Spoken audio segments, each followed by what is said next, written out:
कोण लढा करायला लावतो? जरा जोरात बोला.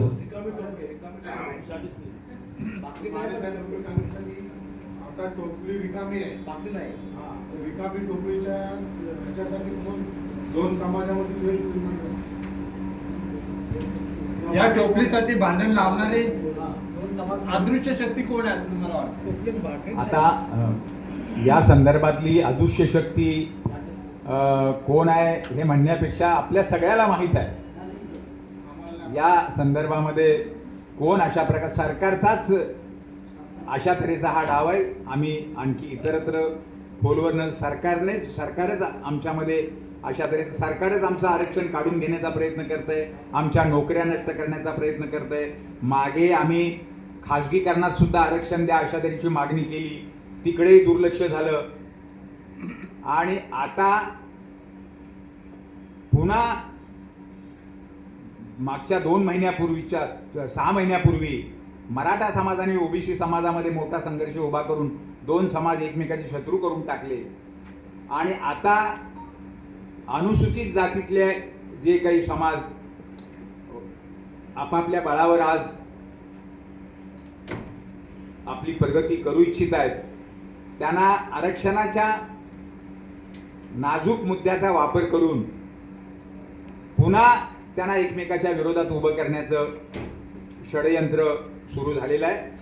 आणि त्या अनुषंगाने इथं उपस्थित असलेल्या सर्वांनीच आपापली भूमिका या ठिकाणी मांडलेली आहे आणि ती योग्य आहे अशी माझी खात्री.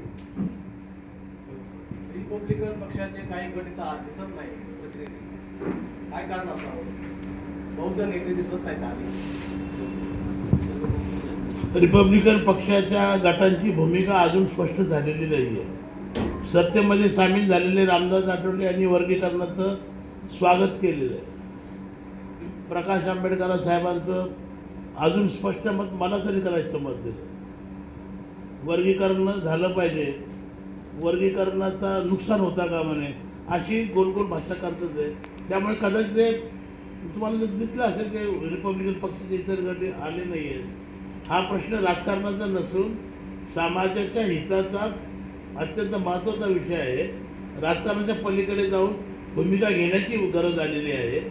आणि म्हणून आपल्या माध्यमातून मी तमाम रिपब्लिकन नेत्यांना विनंती करतो की सर्व सोडा आणि सर्व एकत्रितपणे या उपवर्गीकरणाला विरोध करूया आणि ते थांबवूया.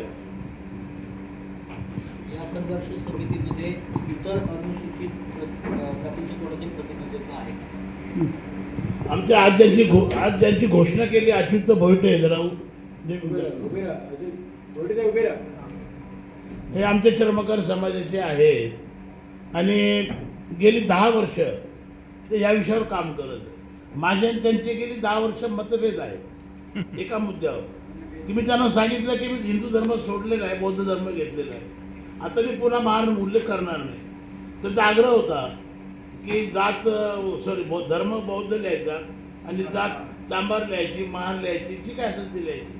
परंतु आज अशी परिस्थिती निर्माण झाली आणि म्हणून मी भोईटेंचं पहिलं अभिनंदन केलं 4 दिवसापूर्वी की भोईटे गेली 10 वर्ष आपण जो प्रयत्न करत आहे, जो प्रचार करत आहे, तुमच्या भूमिकेला यश आलेलं आहे आणि आज तुमच्या भूमिकेची सर्वांनी पाठिंबा दिलेला आहे, सर्वांनी ती भूमिका स्वीकारलेली आहे. अशा पद्धतीनं चर्मकार समाजाचे भोईटे साहेब आहेत, अजून इतर लोक आहेत. कालच माझी माने साहेबांची भेट झाली. आता आमच्या भेटीगाठी वाढतील, चर्चा वाढतील आणि सर्वात 59 जातीपैकी 59 जातीच्या लोकांना त्या समितीमध्ये आपण आमंत्रित करत आहोत. मुख्यमंत्र्यांना राज्यपालांना भेटणार आहे का? येणाऱ्या काळामध्ये तुम्हाला दिसेल 59 जातीचे प्रतिनिधित्व असलेली ही समिती राहील. मला वाटतं महाराष्ट्रामध्ये ती पहिली संघटना मानेसाहेब असावी की ज्या समितीमध्ये प्रत्येक जातीचा प्रतिनिधी महाराष्ट्राला पाहायला मिळेल. आम्ही कुणाला सोडणार नाही. हा राजकारणाचा तानसेनबाईंनी म्हटल्याप्रमाणे राजकारणाच्या पलीकडचा विषय आहे. हा सर्वांचा जिव्हाळीचा विषय आहे आणि म्हणून येणाऱ्या काळामध्ये तुम्ही पाहाल. आणि म्हणून भोईटे साहेबांनी सांगितलं की ज्या पद्धतीने नामांतरचा प्रश्न लढला गेला किंवा पत्रकारांना सर्वांना आवर्जून सांगतो आमच्या समितीच्या वतीने हा लढा देखील आम्ही तसाच एकोप्याने एक संघर्षाने लढणार आहोत. धन्यवाद.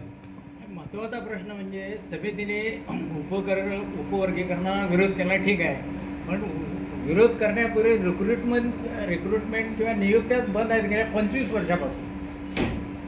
त्या चालू करण्यापूर्वीच हा वाटा पाहिजे, ह्या टोकरीतलं भाकरी पाहिजे, त्याचे किती तुकडे करायचे, बघा पहिला तुकडा बघा कुणी मित्र, घ्यायचा, तुमचा प्रश्न नाही रस्ते त्यांचा किती प्रश्न. कुणी घ्यायचा हा लांबचा प्रश्न आहे. परंतु अजून नोकऱ्याच नाहीत. आता गेले 25 वर्ष ठप्प कारभार आहे. मग समितीने त्या नियुक्त्यासाठी किंवा रिक्रुटमेंटसाठी काय प्रयत्न करायचं ठरवलं आहे का? बघा असं आहे की तसं पाहायला गेलं तर जेव्हापासून तो प्रयत्न करू आम्ही, पण तुमचा प्रश्न फार चांगला आहे की जेव्हापासून बांधवांना आरक्षण मिळालेलं आहे, आता तेव्हापासून जर अभ्यास जर केला तर कितीतरी बॅकलॉग असंच पेंडिंग पडलेलं आहे. म्हणजे आमच्या हक्काच्या ज्या नोकऱ्या आम्हाला मिळाल्या पाहिजेत, सर्वांना मिळायला पाहिजेत, 59 जातीच्या मंडळींना, वर्गांना, सर्वांना मिळायला पाहिजे, तो आम्हाला अजून मिळालेला नाही. त्याचा एक मोठा संघर्ष बाकी आहे. तर येणाऱ्या काळामध्ये समिती पण तसा प्रयत्न करेल. तसा काही संबंध नाही, पण तुमच्या माहितीसाठी सांगतो. नाही कसं काय? एक मिनिट. विधानसभेच्या अधिवेशनामध्ये भारतीय जनता पक्षाचे आमदार अमित गोखरे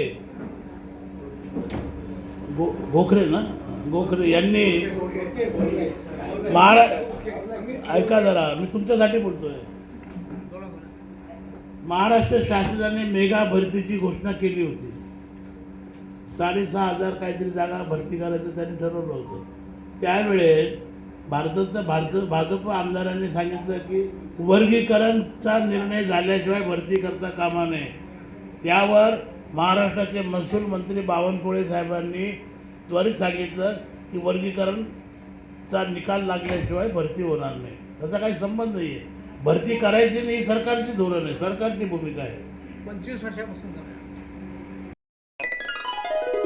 महाराष्ट्र संध्या न्यूज चॅनेल, आवाज महाराष्ट्राचा. चॅनेल सबस्क्राईब, लाईक आणि शेअर करा. धन्यवाद.